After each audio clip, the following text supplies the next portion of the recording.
dump truck backed up to the end of a gravel lane just after 7 in the morning and tipped 1,100 pounds of spent apple mash onto the frost-hardened ground outside Eli Fisher's gate, the pomace steaming faintly in the cold air.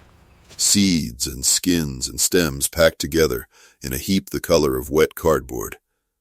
And the driver did not get out to explain himself,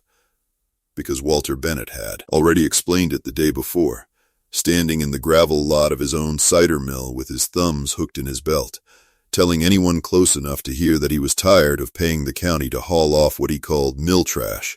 and that the Amish fellow out on County Road 9 could have it for nothing if he wanted it.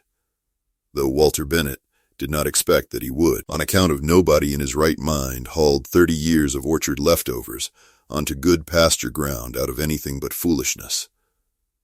Eli came out to the gate at 7:15 with his hat already on and his coat buttoned against the cold, and he did not ask the driver any questions, and he did not wave the truck away, and he stood at the fence line looking at the heap the way a man looks at a fact, rather than a problem,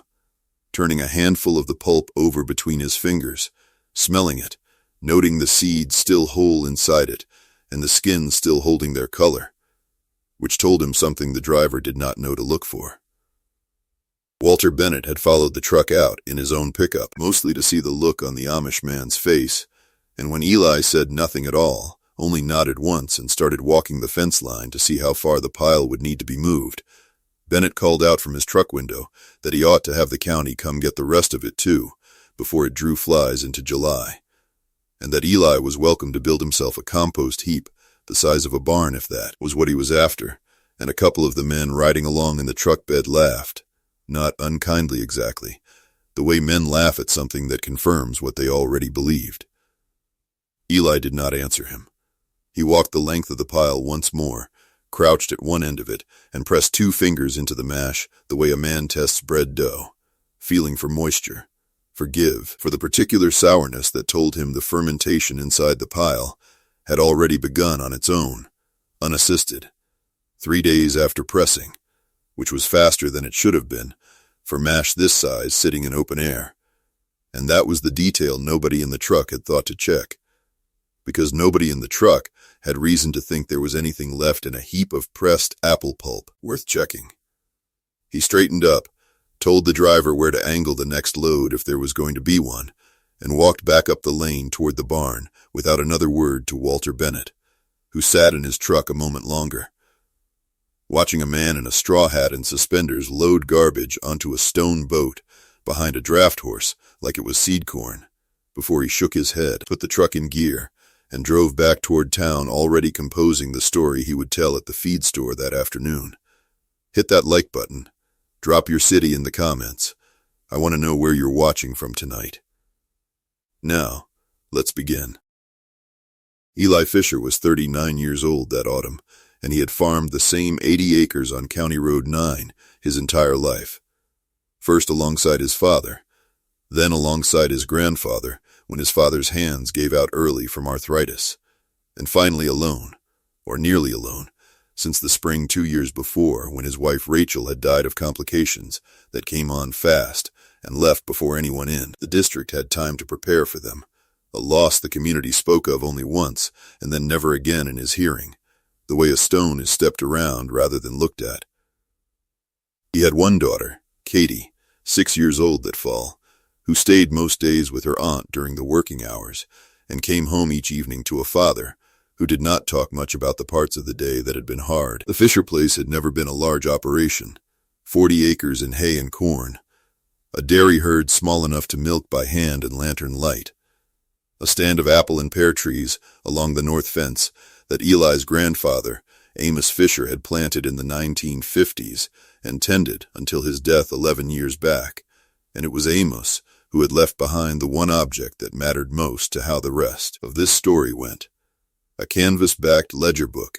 kept in the drawer of a roll-top desk in the front room, its pages filled front to back, in a small, careful hand with weather notes, planting dates, livestock counts, and in the margins, wherever there was room, short sentences that were not accounts at all, but something closer to instruction, written the way a man writes when he expects someone specific to read them after he is gone. Eli had inherited the book the way a person inherits most things from a grandfather, without much ceremony, and for years it had sat in the drawer doing nothing but existing, consulted occasionally for a planting date or a frost record, never read straight through. That changed the winter after Rachel died, when Eli, unable to sleep and unwilling to sit in a quiet house doing nothing, had started reading the ledger by lamplight from the first page to the last, not for any particular reason he could have named, only that it was something to do with his hands and his eyes that did not require him to think about anything he was not ready to think about. And it was in that reading, months before the cider mill ever sent a truck up his lane, that Eli first came across the sentence that would end up mattering more than any other line in the book. His grandfather had written it in the margin beside a September entry about a bad apple crop, small fruit, wormy, not worth pressing for market, and instead of writing that the crop was wasted, Amish Fisher had written, "Nothing is waste. Only things without their next job yet." And beneath that, in a hand that looked like it had been added later, a shorter note about vinegar, about mash left to sour on purpose, about a mother culture kept alive in a crock behind the stove for 30 years, and passed down from his own father before him. Eli had read that page more than once that winter. He had not acted on it. There was no mash to act on, no press, no surplus, nothing but a page in a book, and a man reading it in a quiet house at night, which was its own kind of waiting, though he would not have called it that at the time. What the Fisher place had, that Amish Fisher's book did not mention, because there had been no need to when he was alive,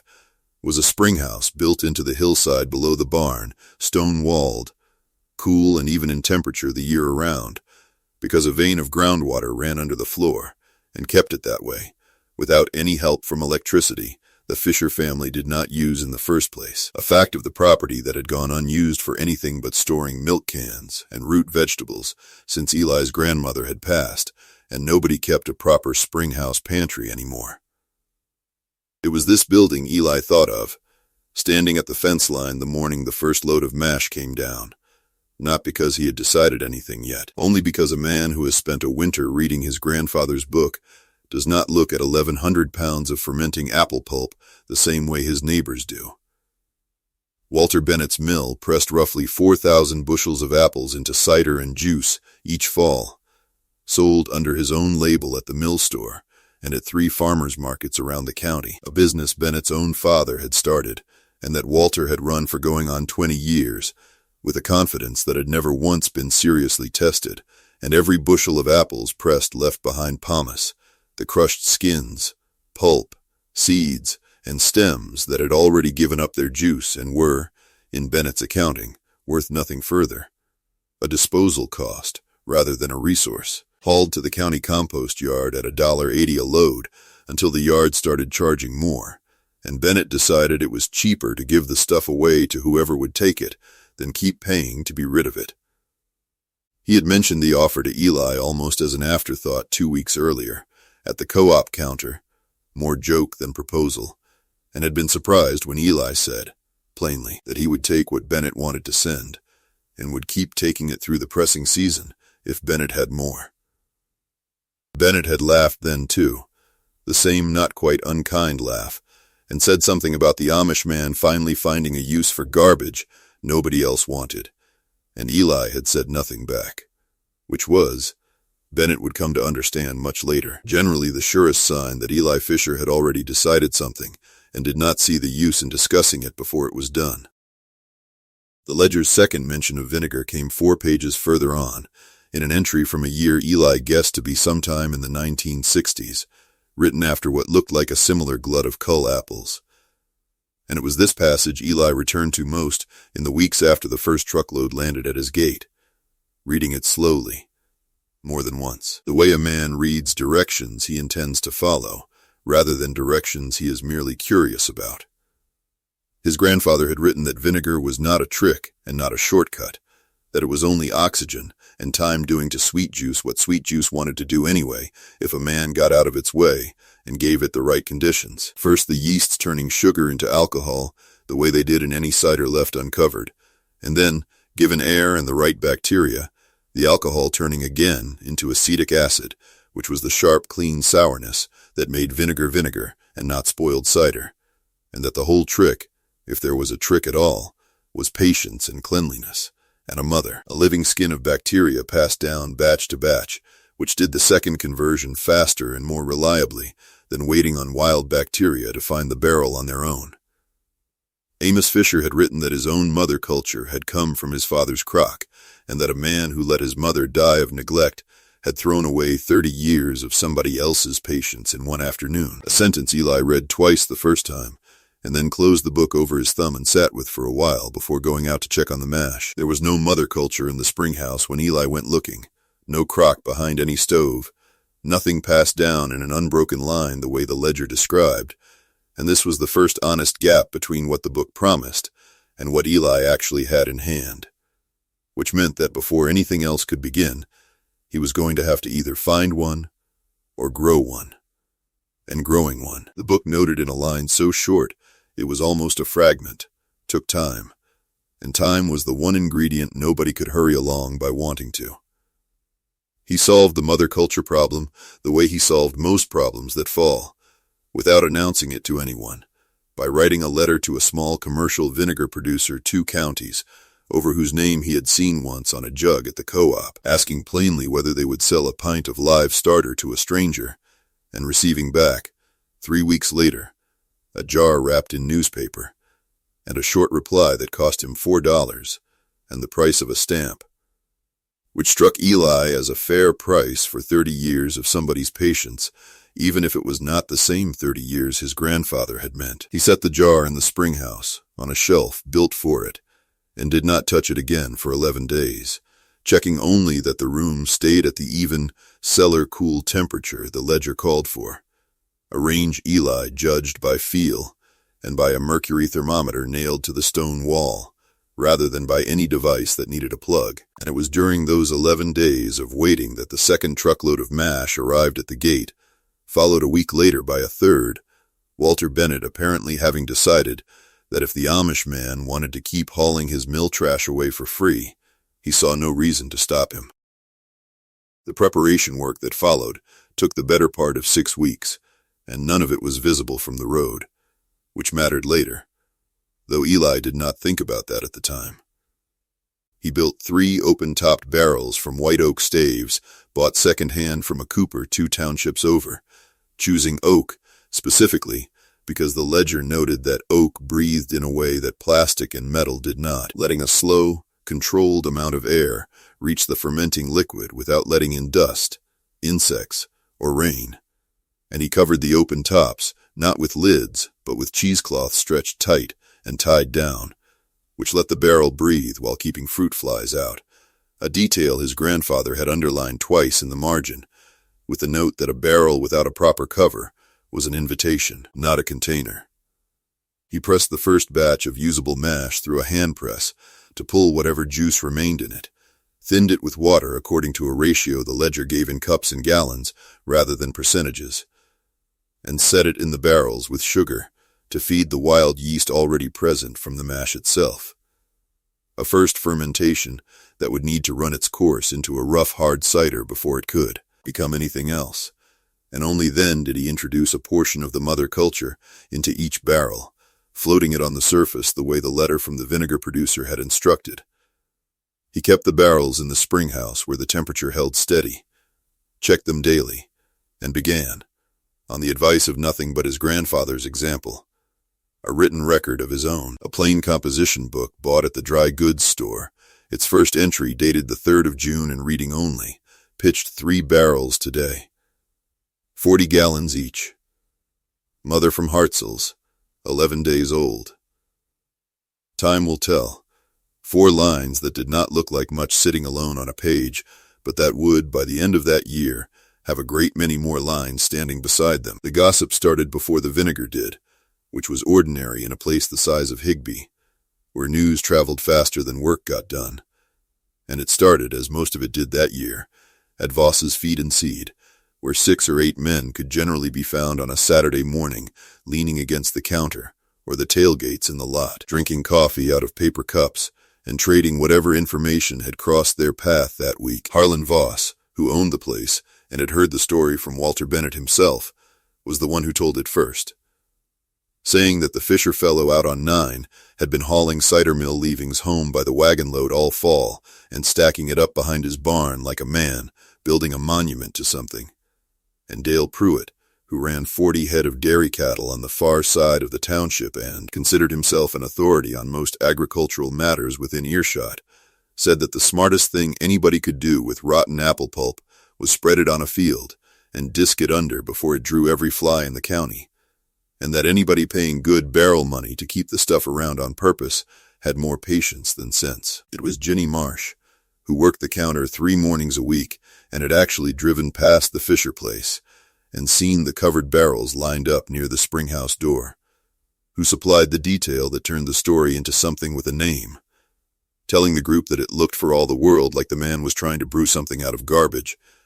And Dale Pruitt, delighted with himself, said that made him the mash man then, didn't it? And the name went around the table and out the door and through 3 more conversations that same week, until half the township was calling Eli Fisher the mash man behind his back, some of them with real contempt, and most of them with the lighter, more forgivable kind of mockery, reserved for a neighbor doing something nobody expects to work, the kind of laughter that costs the laugher nothing and asks nothing of the man being laughed at either, since Eli never heard most of it directly and would not have answered it if he had. The setbacks, when they came honestly, and were recorded honestly, which was the only kind of setback the ledger's method seemed to allow for. The first barrel developed a film of gray mold across one corner of the cheesecloth in late June,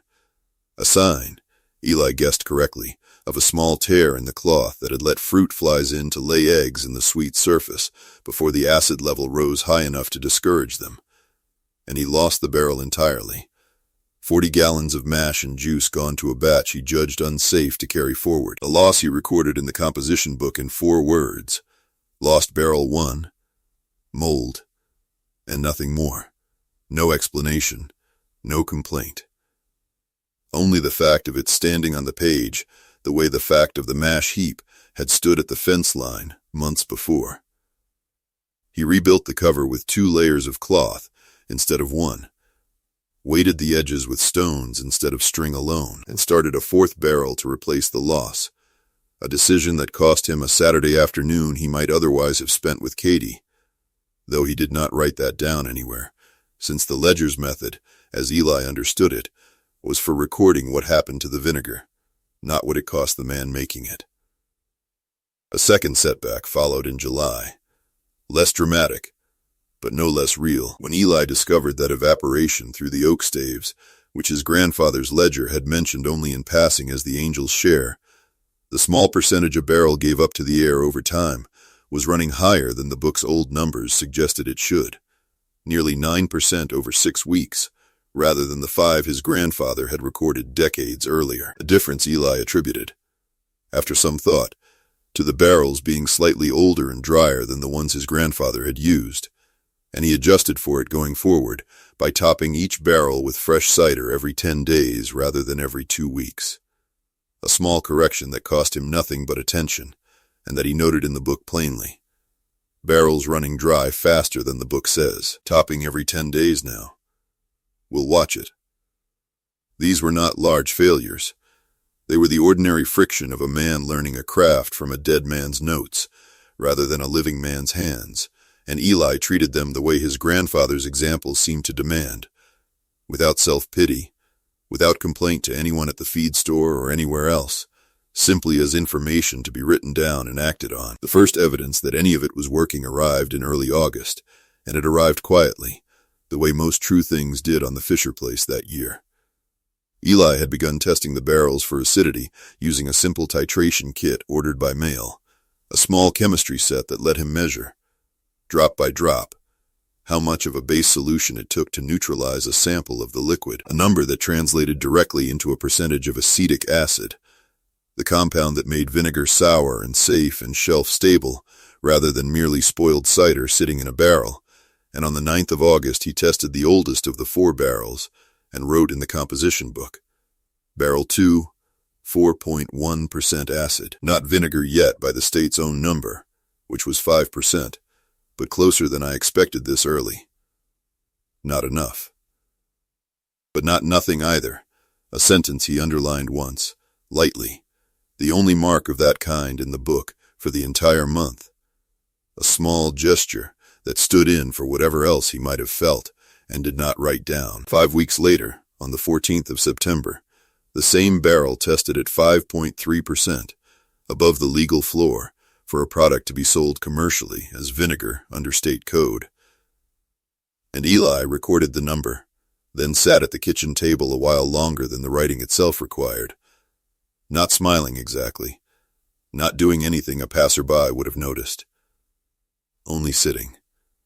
Which Katie, coming through the room for a glass of water, remembered later as the night her father seemed, for the first time in a long time, like he was somewhere pleasant in his own head. Word of the testing reached the county extension office before Eli ever contacted them himself,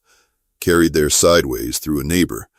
who mentioned it to a feed salesman, who mentioned it to someone who filed a routine report, and in late September, a woman named Marjorie Klein, who had worked as a food safety inspector for the State Department of Agriculture for going on 15 years and had tested more homemade vinegar, cheese, and cured meat than she could count, drove out to the Fisher place with her own titration kit and a folder of regulations under her arm. Expecting, she admitted to Eli plainly once she was standing in his spring house, to find something closer to a hobby than an operation. What she found instead was 4 barrels, soon to be 6, each labeled by a small wooden tag noting the pitch date and the mother culture generation, a temperature log nailed beside the door, and a composition book with dated entries running back to the 3rd of June,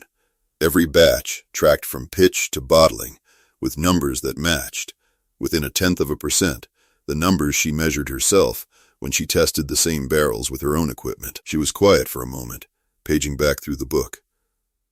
She said, "This is more careful than what I see from some outfits with a commercial license." Eli said, "My grandfather kept books the same way. Figured it was worth doing right."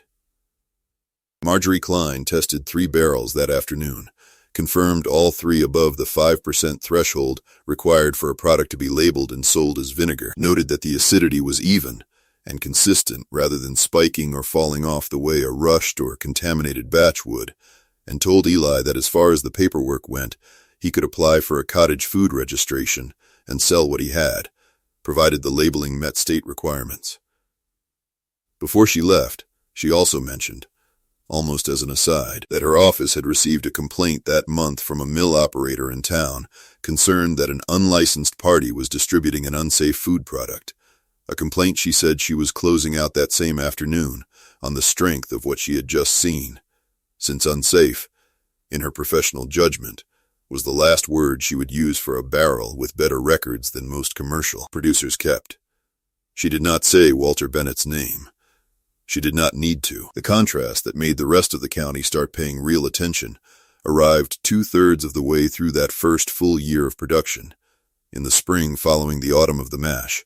when a national vinegar brand sold in grocery stores across the region issued a recall after a contamination scare traced to a processing plant 3 states away. Bacterial counts in several lots found to be inconsistent with what the label claimed, a story that ran in the county paper alongside a photograph of empty shelf space at the Higbee grocery, where the recalled bottles had been pulled.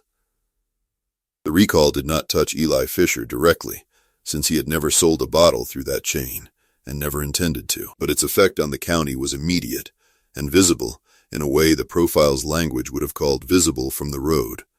Shoppers standing in the vinegar aisle of the Higbee grocery reading labels they had never read before, asking the store manager where their vinegar actually came from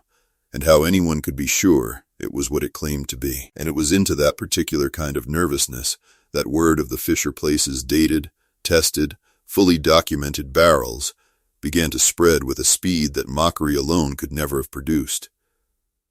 A woman from 2 townships over drove out to the farm that same week, having heard, second-hand, that the mash man kept a written record of every batch he made, going back to the day he started, and she left with 4 bottles and a promise to come back, telling Eli before she left that in a season like this one, a person wanted to know exactly what they were buying and from whom, and that his book, sitting open on the kitchen table where he had shown her the numbers without being asked twice, told her more than any label at the grocery store ever had. Walter Bennett's apology, when it came in October, a little more than a year after the first truckload had landed at Eli's gate,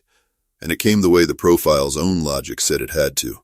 short, plain, and delivered without an audience, in the gravel lot outside Voss's Feed and Seed on a Saturday morning when Bennett happened to be loading feed, at the same time Eli was there for barrel staves. Bennett had, by then, watched his own mill's cider vinegar line, a product he had sold for years without much thought to volume or numbers, sit increasingly unsold on the shelf at the mill store, while customers drove out to the Fisher place instead, or asked the mill's own counter clerk whether they carried the vinegar people were talking about. And he had heard, from more than one source, that the Fisher operation's yearly output, some 11,000 bottles that second season against the mill's own 9,000, had quietly overtaken his, in a category he had never once considered competitive, because he had never considered the mash worth anything to begin with. He stood by his truck a moment, not quite looking at Eli directly, and said, "I was wrong about the mash. Should have asked what it was good for before I threw it away." 11 words, no more, and Eli, who had never once brought up the mockery from the year before, who had never repeated the nickname back to anyone, said only, "You were working from what you could see," and left it there. No gloating, no correction, no reminder of the laughter in the truck bed that first cold morning. And Bennett, for his part, nodded once and did not say anything further, which both men seemed to understand was the whole of the conversation either one of them needed. The language at Voss's Feed and Seed changed after that, the way the profile's own pattern said it would, slowly and without anyone marking the exact day it happened. Dale Pruitt, who had coined nothing himself, but had certainly repeated the mashman line more than once with relish, started calling it Fisher's vinegar without the joke attached, and mentioned to Harlan Voss one Saturday that he was thinking of asking Eli whether he'd take a look at some cull apples off Pruitt's own 3 backyard trees. On account of it, seemed ashamed to let them rot, when apparently there was a use for that sort of thing, and Ginny Marsh, who had supplied the nickname in the first place, told a customer that fall that the vinegar had gotten written up by the state and tested clean as anything on the shelf, better than some of it, a sentence delivered with something closer to local pride than the amusement the same counter had carried the year before. The economic validation arrived that same fall in the form of a man named Thomas Reyes, a sourcing manager for a regional grocery chain called Holloway's Markets that operated 14 stores across the eastern part of the state, who had read a short item about the Fisher vinegar in a Farm Bureau newsletter and driven out to see the operation for himself, walking the spring house, reading the composition book cover to cover with an expression Eli recognized from Marjorie Klein's visit the year before. The particular attention of a man checking whether a claim would hold weight before he put his own name behind it. Reyes offered a standing contract that afternoon,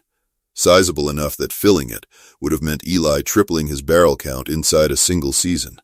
bringing in outside labor, possibly buying a second springhouse-cooled building on rented ground 2 farms over, and Eli, after 2 days of thinking it over, and 1 evening spent with the ledger open on the table beside his own composition book, turned the full contract down and offered instead a smaller, steady order he could fill, without changing how the work got done, telling Reyes plainly that a barrel rushed to keep a schedule was a barrel that stopped telling the truth, and that he would rather sell what he could stand behind than sell more of what he could not. Reyes took the smaller order, told Eli it was the first time in 11 years of sourcing he had watched a producer talk himself out of a bigger contract, and said he respected it more for that, not less. The ripple spread from there in the ordinary, unhurried way the ledger itself seemed to have predicted. Naomi King, a widow farming 40 acres alone 2 miles down County Road 9 since her husband's death 4 years earlier, came by that winter asking whether Eli might show her the barrel and mother method for the drops under her own 3 pear trees, fruit that fell before it could be sold, and that she had always simply raked up and burned, and Eli spent 2 Saturday mornings walking her through the pitch and the cover and the testing, refusing any payment for the time, telling her only that his grandfather would not have wanted the knowledge kept in one drawer. It was Katie, 7 that winter, who asked the question that closed the loop the way the profile's own pattern demanded, standing beside her father at the kitchen table one evening, while he sat with both books open in front of him, the old canvas ledger and his own newer composition book, and asked him plainly why he wrote everything down, even the bad parts, even the barrel he lost to mold. And Eli, without looking up right away, said, because somebody down the road might need to know it happened, and how it turned out, and that not writing it down would be like keeping the mother in the crock and letting it die of neglect, which was a thing his own grandfather had done 30 years of work not to do. Katie did not fully understand the answer, being 7, but she remembered it, which was its own kind of inheritance. That same evening, Eli turned to the last written page of his grandfather's ledger, where several blank pages remained bound into the back of the book, and wrote a single new entry in his own hand beneath the last of Amos Fisher's, dated, and reading simply, "The mash the mill called finished gave us 400 bottles this year that outsold their cider. Nothing is waste, only things without their next job yet, and I found the job." He closed the book, set it back in the roll-top drawer beside his own composition book, and went out to the barn to check on Duke, the big bay gelding who had hauled every load of mash up that lane from the very first morning, and who nickered once at the sound of the door, unbothered, patient, waiting, the way most good and useful things on that farm had learned to be. If this story found you at the right moment, share it with someone who's been told the thing sitting in their own yard isn't worth the trouble. Drop your city in the comments. Tell me where you're watching from. And if you've ever taken something everyone else called garbage and turned it into something worth keeping, I want to hear about it. Every comment gets read,